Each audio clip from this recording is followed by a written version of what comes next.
talk about really miserable and trash pickup guys. Cassie's husband, Alex Fine, is putting the fear of God in Diddy. He went from Diddy's personal trainer to his worst nightmare. In court, Fine delivered a mic drop moment that left the room shook, the internet screaming and Diddy flinching. Here's the full story. The trial and key testimony. The trial of Sean Diddy Combs has got everybody talking, not just because of the heavy charges, but also because of all the drama that's been unfolding in the courtroom since May 2025. Let's get into what's really been going down in this high-stakes legal battle. The whole thing kicked off with jury selection on May 5th, 2025, which was difficult given Diddy's celebrity status and all the media coverage around his case. Potential jurors got grilled about what they knew about the allegations, if they'd seen the Cassie Ventura video, and even if they'd peeped memes about baby oil found in Diddy's cribs. Finding impartial jurors was clearly a struggle. Several jurors admitted they'd seen the video of Diddy putting hands on Ventura, with one calling it damning and another saying it was shocking and scary. This showed how Diddy's defense was fighting an uphill battle to find jurors who hadn't already made up their minds. One juror got dismissed after saying Diddy could buy his way out of jail because of his paper, showing how hard it is to find unbiased people when dealing with someone with Diddy's status and bank account. Lauren LaRosa, who was in the courtroom watching the jury selection go down, shared the tea. They went through, it was because there's a lot of jurors. There's like, I think the pool is like anywhere from like 150, 175. I believe it's 150 people big. So you got to see the jurors? Not all of them. Jurors were shown a list of over 100 names and places that might come up during the trial, including celebrities like Michael B. Jordan, Kanye West, Kid Cudi, and Mike Myers, as well as accusers like Cassie Ventura and Dawn Richard. LaRosa broke down how jurors' knowledge of these people varied. Yeah, there were some jurors who knew different people. So like there was— Were they old? It was old and young. So there was one woman, she was an older white woman. She thought Michael B. Jordan was Michael Jordan, but she knew that it was a celebrity. The jury selection hit another snag when Judge Arun Subramanian pushed back the final phase to May 12, 2025, worried that some jurors might get cold feet over the weekend. This happened after one juror emailed the court about personal well-being issues and asked to be excused, while another got bounced for not disclosing an open lawsuit against NYC. People watching the trial noticed that Diddy was looking different from his usual fly self. He was described as having gray hair and a goatee, rocking a dark sweater over a white collared shirt and khakis, nothing like the flashy Diddy we're used to seeing. This changed look, probably from his time in Brooklyn's Metropolitan Detention Center since September 2024, made him seem more vulnerable. In a real moment, Diddy admitted to Judge Arun Subramanian that he was feeling nervous during the proceedings. When his legal team asked for a bathroom break, Diddy spoke up saying, "I'm a little nervous today, Your Honor," a comment that several media outlets picked up on. Once the trial really got going, the prosecution's case centered mainly on testimony from key witnesses, especially Cassandra Cassie Ventura, Diddy's ex and an alleged victim. Ventura, who was 8.5 months pregnant during her testimony, dropped some serious allegations about her relationship with Diddy. Ventura's testimony, which started on May 13, 2025, described a relationship full of physical,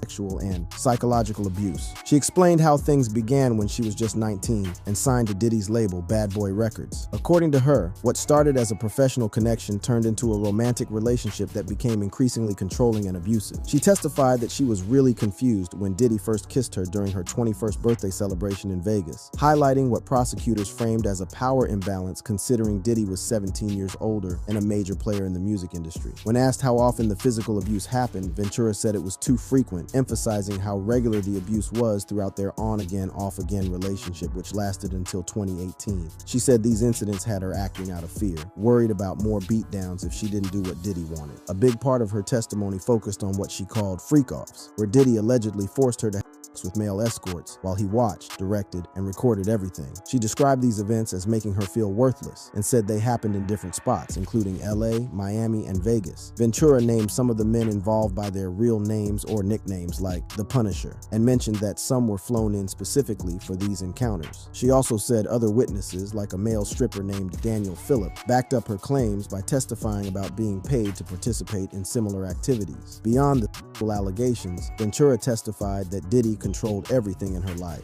including her music career, and often had his people watching her. This control extended to her personal decisions, creating what she described as feeling trapped. She said she couldn't escape the relationship because of Diddy's influence and fear of what might happen. Throughout her testimony, Ventura was clearly emotional, often crying, taking deep breaths, and wiping her eyes. People noticed her putting her hand on her pregnant belly, rubbing it gently, which added to the emotional weight of her appearance. In a major revelation, Ventura disclosed publicly for the first time that she had settled a civil lawsuit against Diddy in November 2023 for $20 million, just one day after filing it. Explaining why she was testifying despite this settlement, she said, "I can't carry this anymore, carry the shame, the guilt anymore." The prosecution also brought other witnesses, including Daniel Phillip, a former male stripper who testified that he heard what sounded like Ventura crying and getting beaten during a freak-off session. When asked why he didn't call the cops, Phillip said he feared for his life, mentioning that Diddy took a photo of his driver's license as a form of intimidation. A significant development in the case involves a witness called Victim 3, who prosecutors can't find.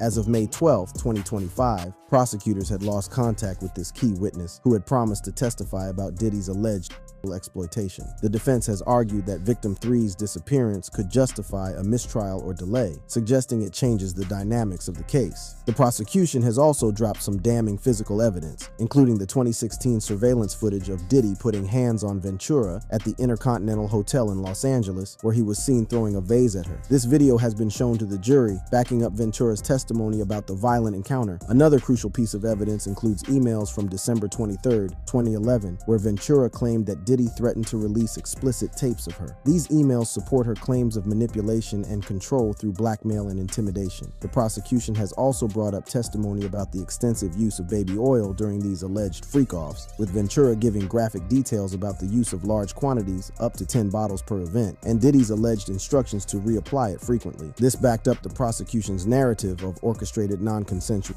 acts. Diddy has maintained he's innocent throughout the proceedings, pleading not guilty to all charges. His defense team, led by attorney Mark Agnifilo, has consistently argued that Diddy's relationships, including those involving the freak-offs, were consensual and part of a swinger lifestyle. The defense has tried to portray Ventura and other accusers as capable, strong, adult women who benefited from their relationships with Diddy and could have bounced whenever they wanted. They've suggested that any financial arrangements like rent payments were part of consensual relationships rather than attempts to silence witnesses. When addressing the infamous 2016 hotel surveillance video, the defense has argued that it shows a toxic, loving 11-year relationship rather than trafficking. Agnifilo has claimed the video was altered or misleading, though. CNN has denied changing it in any way. Another defense move has involved suggesting that Diddy's drug use may have made him mentally unfit to commit the alleged crimes, a claim raised in late April 2025. This tactic aims to reduce his responsibility, but is considered risky, as jurors might not buy it given how serious the charges are. Some people watching the trial have noticed that Diddy's attitude in court has changed as the trial has gone on. He reportedly made a heart gesture to his family early in the proceedings, but seemed less upbeat as Ventura's testimony continued. This change might show he's realizing how serious the situation is and the impact of the testimony being presented. The courtroom vibe has been even more charged by the presence of Diddy's family. His mother, Janice Combs, and 6 of his 7 children have been in court every day, escorted to avoid media attention. During the family's arrival at court, Diddy's publicist spoke to the press. Everyone should be here, all the family should be here today, and just thank you guys for being here. I want everyone to be kind, no pushing, no shoving, none of that kind of stuff. I know when the mics, when everyone's in there and the mics are hot, I don't want to hear anything negative. When asked about how Diddy was holding up, she said, upbeat. I think, obviously this is a huge deal, and so he's just ready to have his side told. Did he take his thumb? I have no idea. That's for his lawyers to decide. Jaguar Wright was also there and made a pointed comment about the music industry. I hope it's the end of an era that has brought nothing but anger. At the end of the day, music should be cruelty-free. That's my company, that's what I stand for, cruelty-free artistry. The trial is expected to continue for several more weeks, with cross-examination of key witnesses and possibly testimony from Diddy himself, though it's not clear if he'll take the stand. The prosecution has said that besides Ventura, 3 other women, referred to as Victim 1, Victim 2, and Victim 4, are expected to testify using fake names. Let's look at the public reactions and what the trial's outcome might mean for Diddy and the music industry as a whole. The hotel hallway incident that changed everything.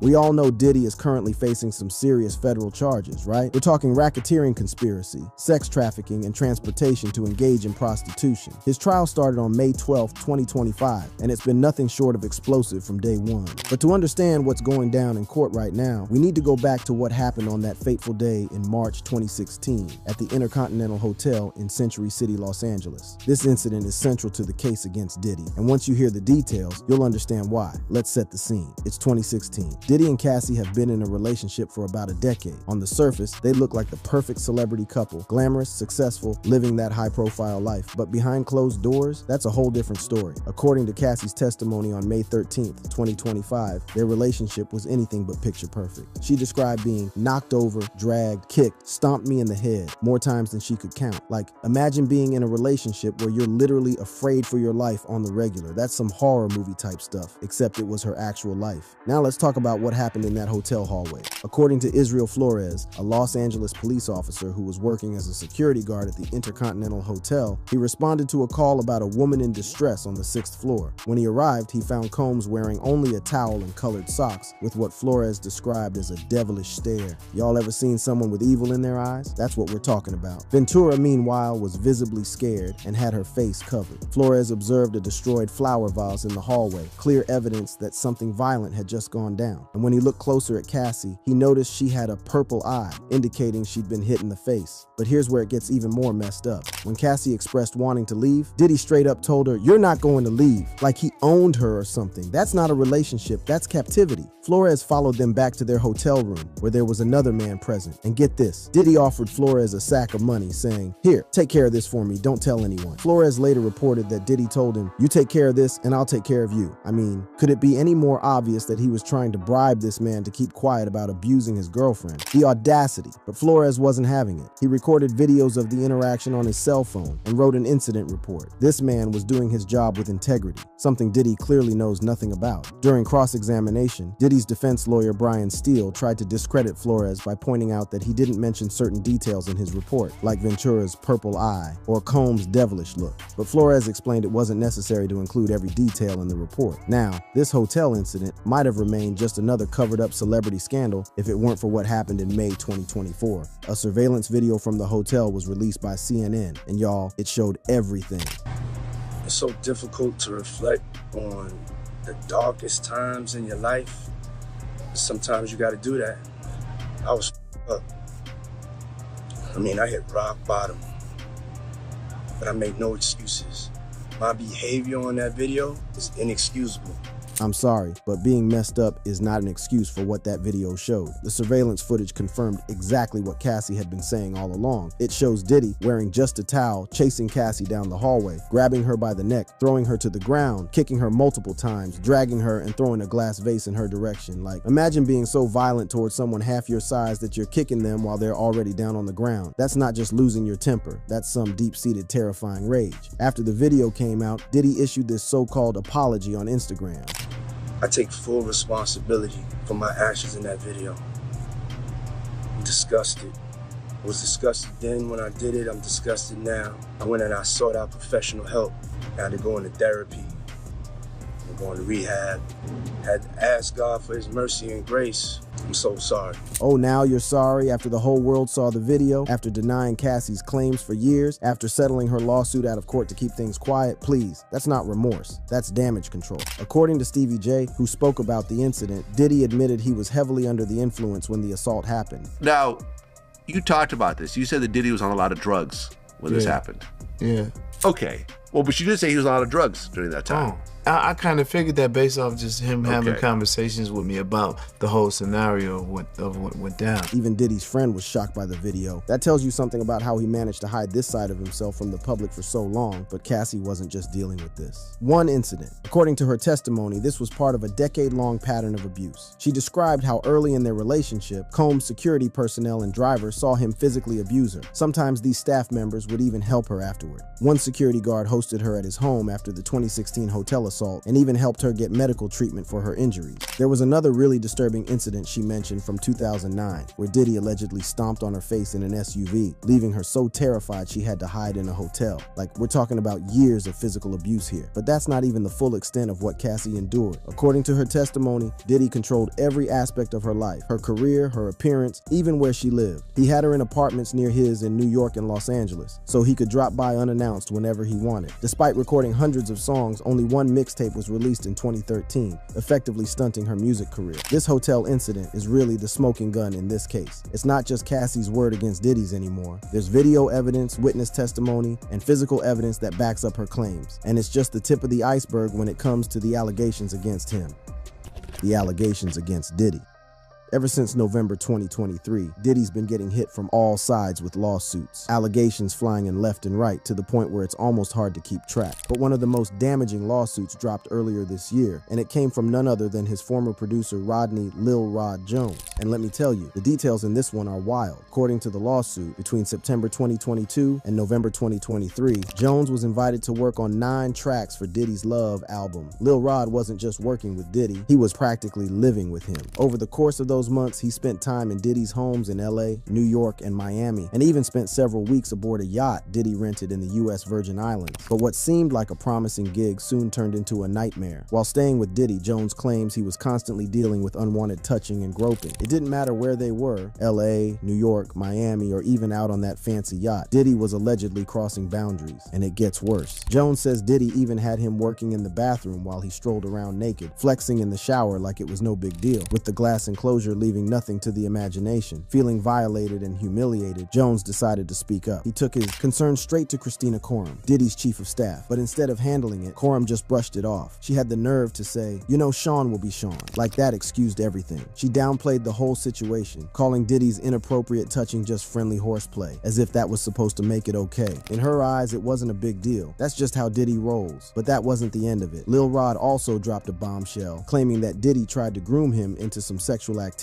and it wasn't just with anyone. Diddy allegedly tried to get him involved with fellow producer Stephen Aaron Jordan, better known as Stevie J. Now, for those of y'all who might not know, Stevie J is a big name in the music game. He first blew up back in the 90s as part of Bad Boy Records' production crew, the Hitmen. This man was in the trenches with Diddy, producing some of the biggest hits in hip-hop and R&B. We're talking classics like Mo Money Mo Problems by the notorious Big, I'll Be Missing You by Puff Daddy, and Honey by Mariah Carey. Stevie J's work even earned him a Grammy Award in 1997 for his role in Puff Daddy's No Way Out album. According to Jones, Diddy allegedly promised to pull some strings and make sure Lil Rod would take home Producer of the Year at the Grammys if he went along with Diddy's demands, and it doesn't stop there. Jones claimed that during Thanksgiving in 2022 at Diddy's Miami mansion, things got even darker. Diddy, apparently wasted, offered him some cocaine, which Jones refused before heading to the restroom. But that's when things took a disturbing turn. One of Young Miami's cousins allegedly burst into the bathroom and started groping him. Jones believes Diddy orchestrated the whole thing, sending her in to assault him. She wasn't done though. After dropping to her knees and trying to perform oral sex on him, Jones managed to push her away and get out of the bathroom, but she wasn't backing down that easy. She followed him out, stripping off her clothes and trying to straddle him, right there in front of Diddy and his staff, like it was nothing. Once again, Jones pushed her off. The lawsuit even includes pictures from that day, showing Young Miami and her cousin, further backing up Jones' claims. The lawsuit also claims that Diddy took things even further by showing Jones footage of people getting it on at his cribs, footage Jones believes was secretly recorded through hidden cameras set up all around Diddy's properties. And it didn't stop there. On multiple occasions, Diddy allegedly grabbed Jones's phone and started recording himself, leaving Jones with hundreds of hours of wild footage and audio. The lawsuit also includes screenshots from the footage, allegedly showing Diddy with underage girls and a sex worker, further backing up the claims against him. But the claims against Diddy didn't start with Jones.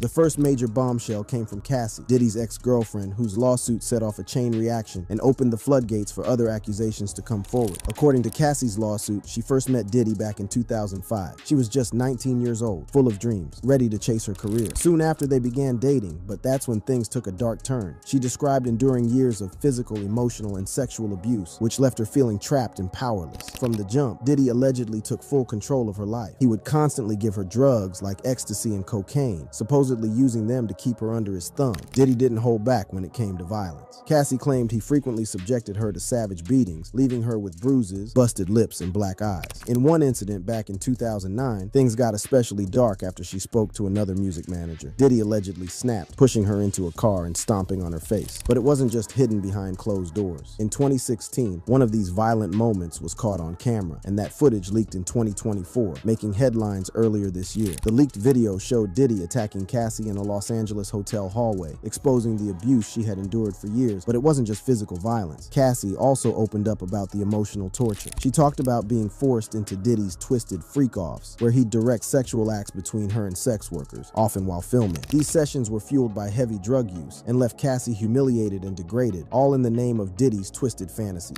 Beyond the physical and emotional abuse, Diddy allegedly used manipulation to keep Cassie tied to him. She claimed he would suppress her music and control her career to make sure she stayed in line, keeping her dependent on him for over a decade. Even though Cassie dropped the lawsuit within a day of filing, it was like opening the floodgates. Her case prompted other women to step forward with their own allegations, bringing even more heat to Diddy. One of those women was Joy Dickerson, who dropped a bombshell lawsuit going all the way back to 1991. Joy claims that while she was a student at Syracuse University, Diddy drugged and sexually assaulted her during a dinner. She says he spiked her drink, leaving her barely able to stand, and then took advantage of her, filming the whole thing. But it didn't stop there. Joy claims Diddy later circulated the footage as revenge porn. The trauma from that night was so bad, she says it made her drop out of college entirely. Diddy, of course, is calling the whole thing a lie, saying it's just another fabricated story. Then there's Jane Doe, who filed her own lawsuit in December 2023. She's accusing Diddy and singer Aaron Hall of gang raping her and a friend over 30 years ago. According to her, after a party at Uptown Records, Diddy and Hall forced them into sexual acts, and things took a turn when Diddy allegedly got violent. Jane Doe says he choked her until she passed out to keep her from telling anyone what went down. And just when you thought the allegations couldn't get any messier, another ex, Gina Huynh, has had her past claims resurface. Like I said, these accusations keep stacking up, making it harder to keep track of all the drama surrounding Diddy. Gina and Diddy had an on and off relationship for years, and according to her, it wasn't just rocky, it was straight up abusive. She's been vocal about the violence, describing how Diddy would hit her, hurt her, and even stomped on her stomach during one argument. In past interviews, Gina detailed how the emotional and physical abuse took a toll on her, painting yet another picture of Diddy's dark side.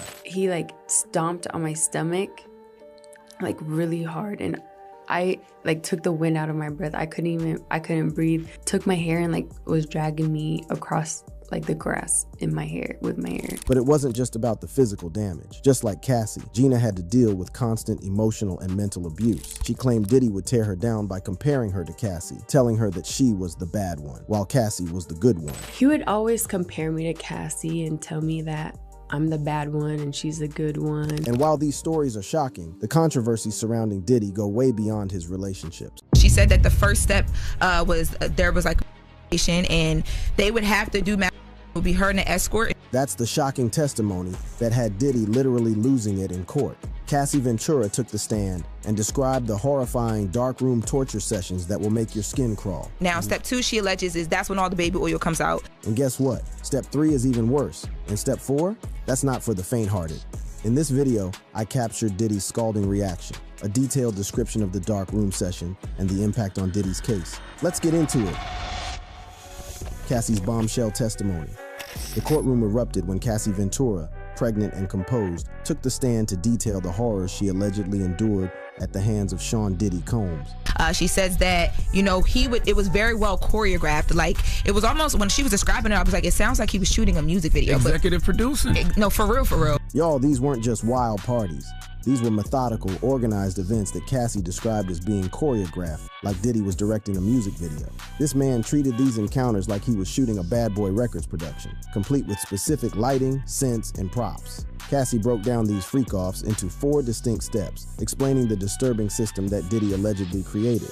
So that first step was the descriptive foreplay, and then step 2 was the touching. Step 1 was what she called descriptive foreplay, where she would have to verbally describe everything happening with the male escort. Diddy wanted to hear every detail, like he was listening to an X-rated audiobook. She said that the first step was there was and they would have to do would be her and the escort, and she would have to talk out loud and describe what she was seeing. Step 2 was the touching phase, and this is where all that baby oil would come out. When authorities raided Diddy's properties, they found over 1,000 bottles of baby oil and lubricant. That's not a personal supply, that's a wholesale inventory. Man was running an entire slip and slide operation in his bedroom. She said that they would oil up so much. That was a big thing for Puff, allegedly. You had to be oiled, that every 5 minutes they were just re-oiling because he wants you to look like a shiny suit. Yeah, because it glistens, and I guess it's the sexiness of baby oil. Step 3 was the oral activities,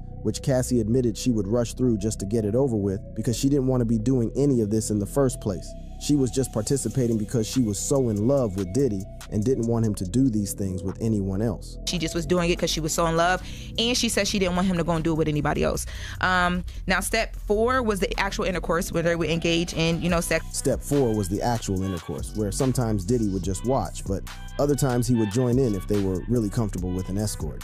But wait, it gets even worse. Cassie testified that after these encounters, Diddy would make her take the male escort's finishing product and rub it on his chest and nipples. I'm trying to keep this family friendly, but what in the actual... She said that a lot of times after they would finish, the escorts would have a happy ending, and Puff would make her take that happy ending and rub it on his nipple, and then they would engage in whatever they were going to do, just Cassie and Puff allegedly. So his man milk on Puff's...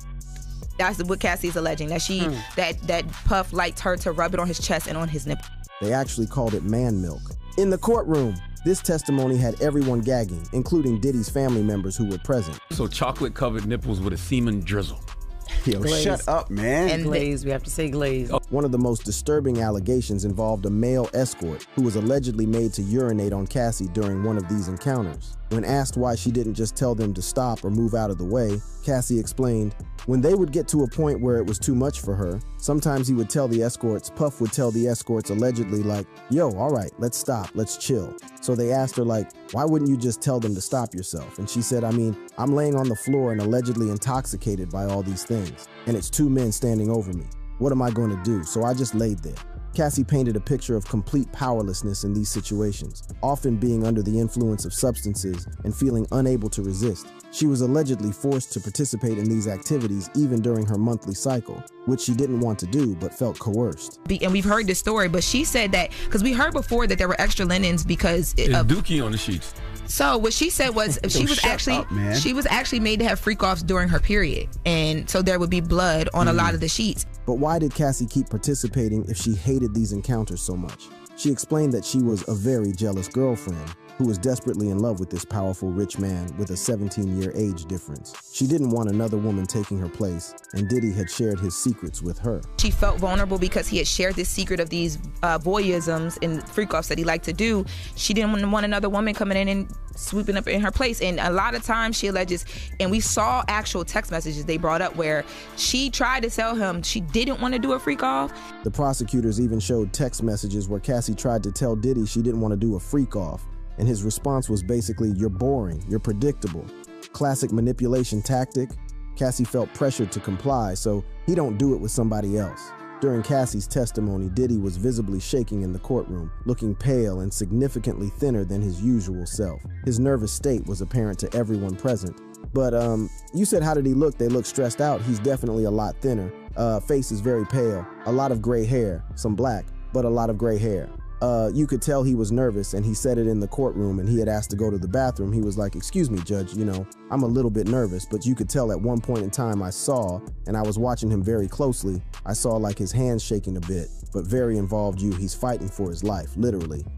He came with a file like a case of paperwork. He was on the tablet sitting next to Brian Steele. He's reading every drawer. Profile as things are happening. This man is shook, and rightfully so. He's facing charges that could lock him up for the rest of his life. The male escort's contradicting testimony. Now here's where things get even crazier. Remember that male escort who allegedly participated in these freak-offs? Well, he took the stand, and what he had to say painted a very different picture. The escort was described as a black man, probably like 5'7", really stocky, like, muscle. He testified that Cassie called him every time they wanted to hook up, and that when he first met them, he was told it was for a bachelorette party.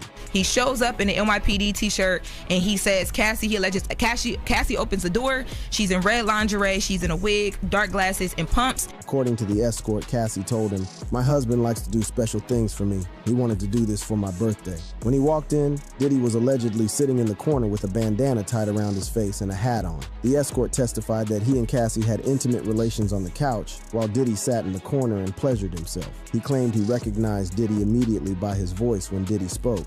He told him he worked in import to exports.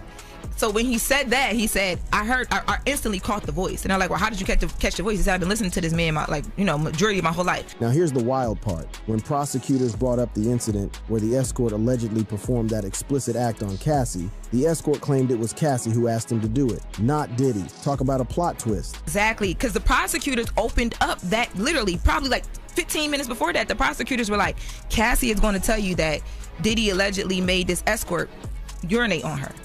That there's an escort sitting in front of us sworn in on the stand saying, no, Cassie told me to do that. This created a huge discrepancy in the case, potentially undermining Cassie's credibility. However, the escort did corroborate some aspects of abuse, claiming that he couldn't get hard anymore after seeing Diddy allegedly beat up Cassie badly at her house. He said one time he couldn't get hard anymore because he went to Cassie's house. They got comfortable with him. He came to Cassie's house.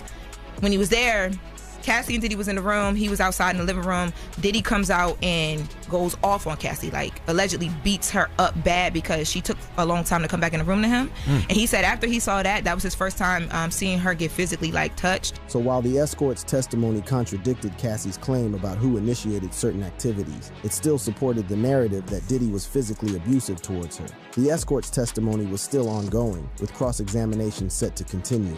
This all had a visible impact on everyone in the courtroom, including Diddy's family members who were present. It was awkward for me to watch them have to listen to all of this. After he started, the male escort started getting into a lot of the and stuff, they got up and left. Imagine sitting there while people describe your father's alleged sex parties in graphic detail. That's a therapy bill waiting to happen. The charges, defense strategy, and surveillance video.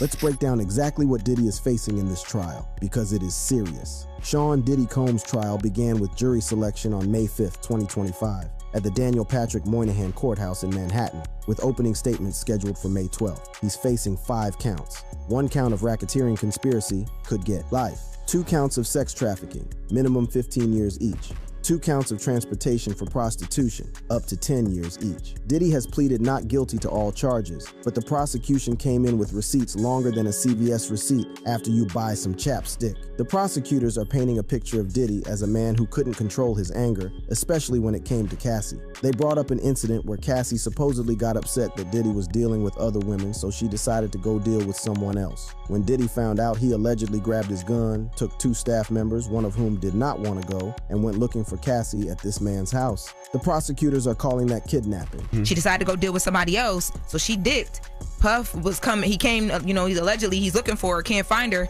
He grabs his gun.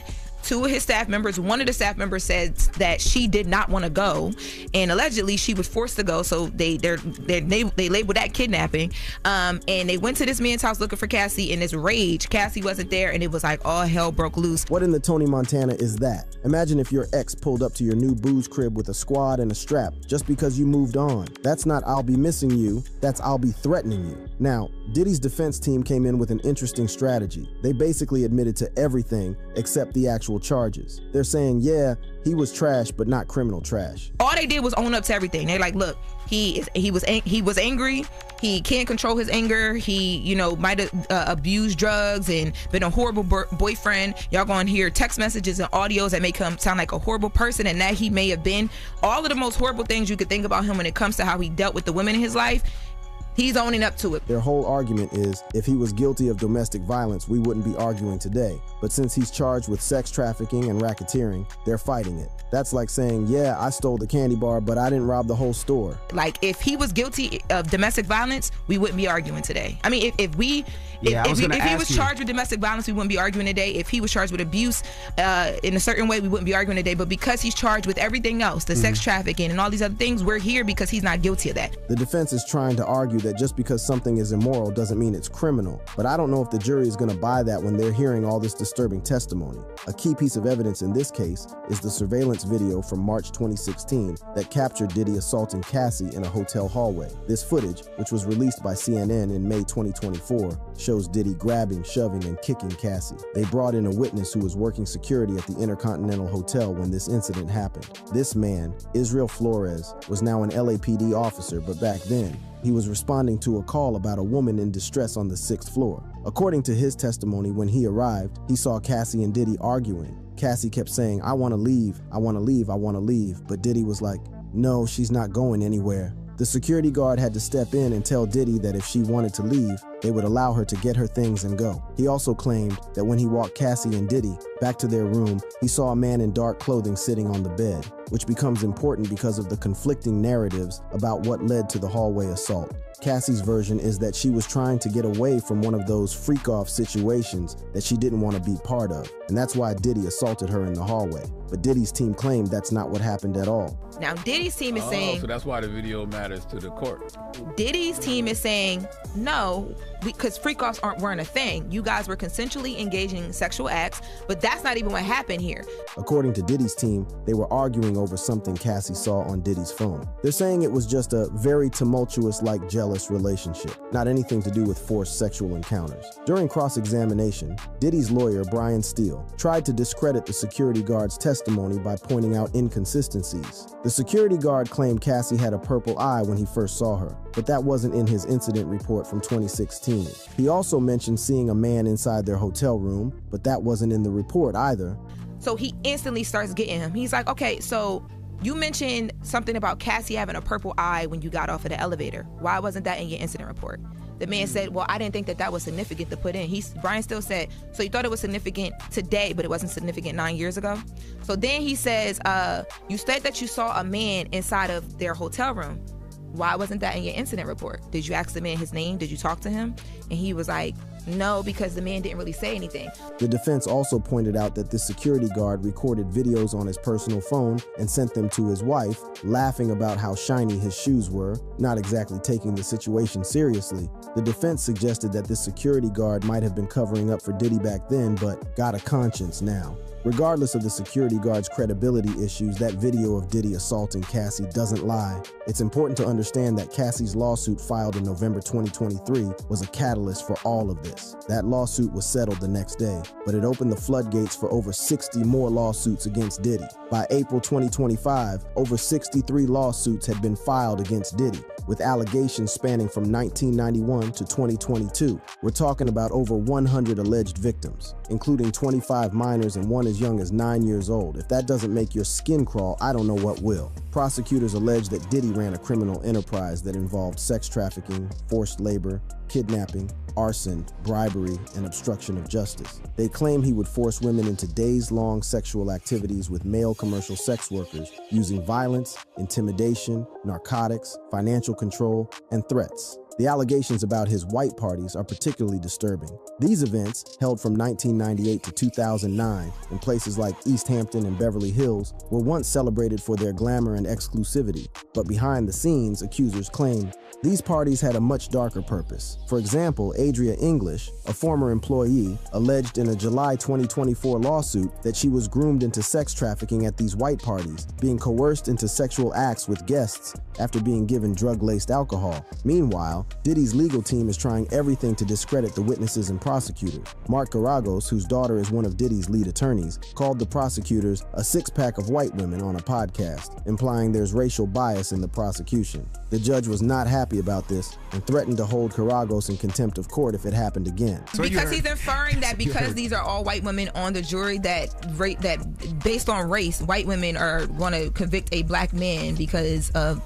the race component. That's what he's implying by pointing to the fact that it's all white women who are going to prosecute Puff. Diddy's legal team includes a formidable black woman attorney named Nicole Westmoreland, who's supposedly a beast at cross-examination. They're pulling out all the stops to defend him, but with the mountain of evidence piling up, it's looking rough for Mr. Combs. One thing's for sure, this trial has revealed the dark side of a man who was once one of the most powerful figures in the music industry. The once celebrated Bad Boy founder who became a billionaire by 2022 is now facing the possibility of spending the rest of his life behind bars. The fall from grace has been swift and dramatic, with his honorary doctorate from Howard University revoked and New York City rescinding the key to the city that was awarded to him. As the trial continues, more shocking details are likely to emerge. With over 100 alleged victims waiting in the wings, this is just the beginning of what could be one of the most explosive celebrity trials in history.